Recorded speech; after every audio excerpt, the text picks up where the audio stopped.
Assalamualaikum tuan-tuan. Depan saya hari ini ada satu unit Honda Accord tahun 2008 tuan-tuan. Yang ini 2.0 sahaja. Okey, CC tak besar.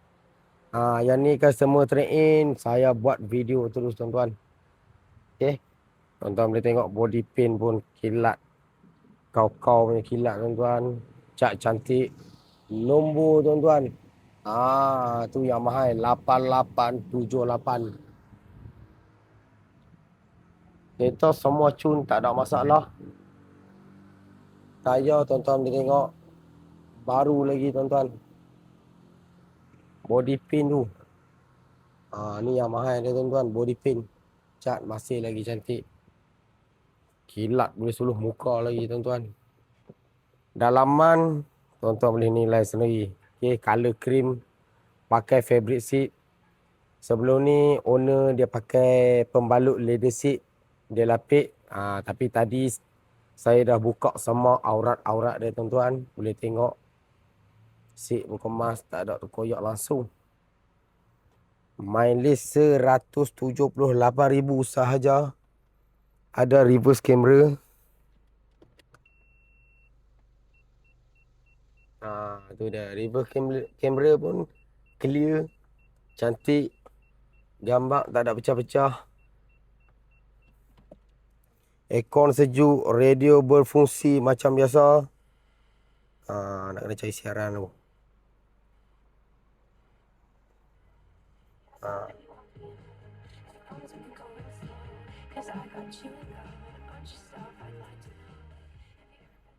Semua dia dah bagi dah tuan-tuan.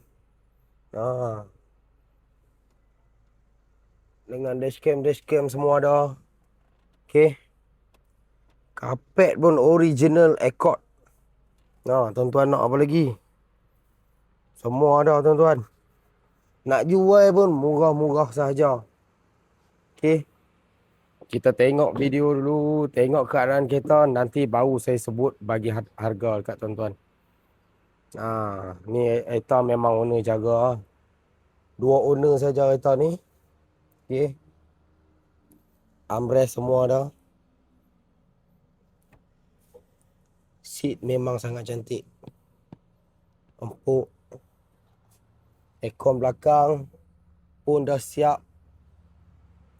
So kalau aircon belakang dah siap, orang belakang memang sejuk lah. Takkan kepanasan. Okey. Jom kita tengok bahagian boot dia.